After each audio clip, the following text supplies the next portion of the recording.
I'm in Manchester picking up a girl I'm seeing. Just a few hours before that, I'd stopped a guy attacking another guy. I was minding my own business, walking through the street, and there was a guy starting on a delivery driver. So I went over, dragged him away from the situation. I did what needed to be done. When I picked up my girlfriend, I told her about what had happened. She nods and completely ignores everything I said and then just continues to talk about her day at work. The one person who's supposed to be close to me, and she doesn't even register it. She completely ignores it and just continues on her own monologue. Can you believe how I would have felt? This creates massive problems in relationships, but it also creates massive opportunities for you. Because while everybody is fighting to be heard, there's a genuine superpower locked away that most people haven't accessed. When you unlock it, you become incredibly rare and valuable. Here's what I see everywhere. I'm watching my little sister in her early 20s with her friendship group. All of them sitting around each other, talking over each other, trying to get their turn to talk. They're all very polite about it, but nobody's listening to anybody. All they're doing is hearing words and then thinking about what they want to say. They're not supporting each other, they're competing hard. I noticed this a lot in my own life. I've done incredible things.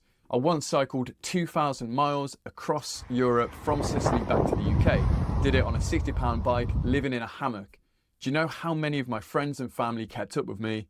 Literally 2 of them. Nobody gives a single fuck. And it's not because they don't care, people do care. They're just so focused on their own lives that they're not present enough to be able to be there for you. Everybody is stuck in the same trap. They're fighting for validation and they're fighting to be seen in a noisy world. The problem is it creates these shallow relationships where nobody feels heard and seen and when nobody actually connects. You're talking and they're already planning their response. They can't build on what you said or relate to you because they weren't there in the conversation. They were in their own mind, waiting for their chance to talk. We've got 1 mouth and 2 ears. It's costing you a lot. You end up in relationships where you feel invisible, or you're the one giving endlessly while everyone just takes from you and leaves you burnt out. I've had friends since school who just endlessly talk about themselves and don't ever stop to ask me how I'm doing. I've got friends that are happy to get all of my help that I offer, but then aren't willing to return any kind of support. You give an inch and they take a mile. Here's a sad thing, most people don't even know they're doing it. They're so desperate to be heard, just trying to get that validation. Walking around with a cup that's half filled, just trying to get other people to desperately pour into it. When everyone's like this, you're stuck at surface level bullshit and there's no real connection. If you're doing this, you're probably totally unaware of it. And you're also ruining your chances to build those deep connections, to build those relationships with people that matter the most. I read a book, How to Win Friends and Influence People. This totally changed how I saw this dynamic.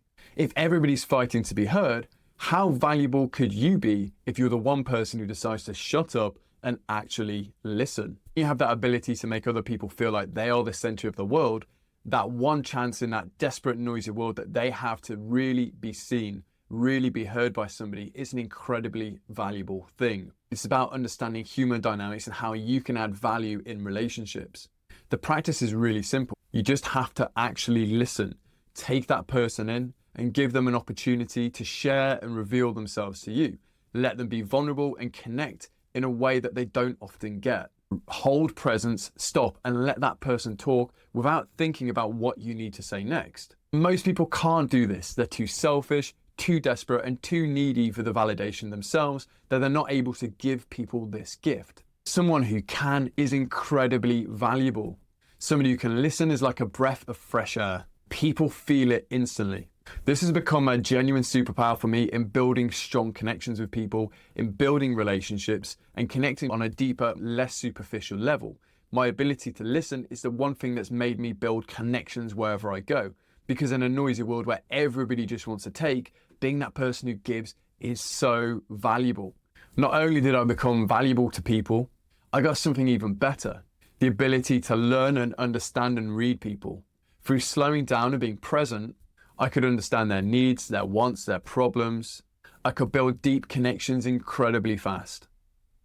Because I was giving them something that most people would never be able to give them. That sense of deep presence. And here's where it gets really powerful, because when you give people that space, you allow them the opportunity to be vulnerable. When you can actually listen, people open up. They feel seen. People can go their whole lives without ever getting this opportunity to really be seen by somebody. And when you give them this space, they bond with you deeply.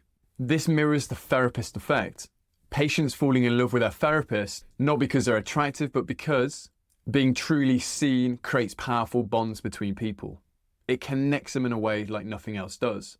Studies show that the biggest positive benefit of therapy isn't the modality, but it's just having that space to be able to open yourself up, to be able to be vulnerable and heard by somebody else. Most therapy is no better than having a really good chat with a good friend. You can talk a lot and you can make fans, but when you create space for others, you get devotion. But here's an error that people usually get into. It's not about giving endlessly to everybody. You need to have those boundaries and protect yourself from people who just want to take from you. Listening is a superpower, but you are a finite resource. You cannot give endlessly to everybody and the people who don't deserve it. Here's where I went wrong. When I discovered this, I thought, wow, here's my chance to be socially valuable, build connections and make friends. And it worked very well. But the problem is it worked a little bit too well, and I didn't have the boundary in place to stop people who just wanted to take. I had lots and lots of friends, but it started to become exhausting. When you have abundance, you need to be selective. When I have a friendship, I want to give to that person. I want to find other people that I can build a great life with, people who are also willing to give back. Now I subtly test, I filter for people who are going to also contribute. Do they also reciprocate and do they also add to my life, or do they just take? I realize who are the right people to give time and energy to and who are the wrong people. Good relationships you both build together. At each stage you give to them, they give to you, and you reach places that you couldn't get to before. This is what a good relationship looks like.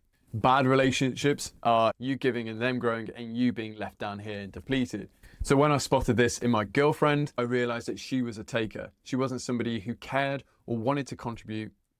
It wasn't to encourage me. It wasn't to communicate with me or connect with me. It was about her, and it was about what she could get from me. That this wasn't somebody who had my best interests at heart. This is somebody that was self-focused. When I noticed that she wasn't giving back, I just pulled back.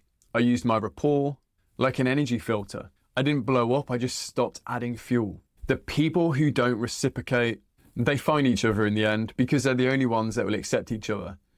But the people who do reciprocate, they find each other and they build together. They help each other grow. If you've not heard the parable of the two spoons, it sums it up perfectly. There's a man who's shown two doors. Through one door, there's a banquet. At this banquet, these people have long spoons for arms. And all they are trying to do is feed themselves. And everybody in the banquet is starving because the long spoons are too long for them to be able to feed themselves. There is a plentiful banquet there for everybody, but everybody is starving to death. Through the second door, the same situation, except in this room, everybody is feeding everybody else. They're using the long spoons not to feed themselves, but they're helping the people around them. The only difference between heaven and hell is the attitude of the people in there. The ones that just want to take and focus on themselves, leave everybody starving, including themselves. The ones that are willing to give and to feed and look after the people around them, they're in heaven. The same situation, a different mindset.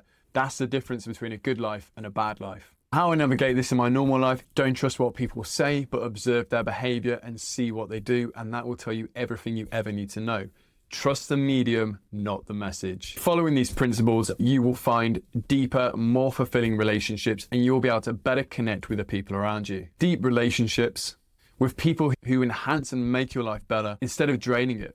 You develop the ability to read people and filter out the good ones from the bad, the ones who'll waste your time and just take your energy. You'll build real relationships with depth instead of the surface level bollocks that we're all used to. When you develop this skill, people are drawn to you because you give them something that they can't get anywhere else. While everyone else is fighting to talk, you're the person that people actually want to have around.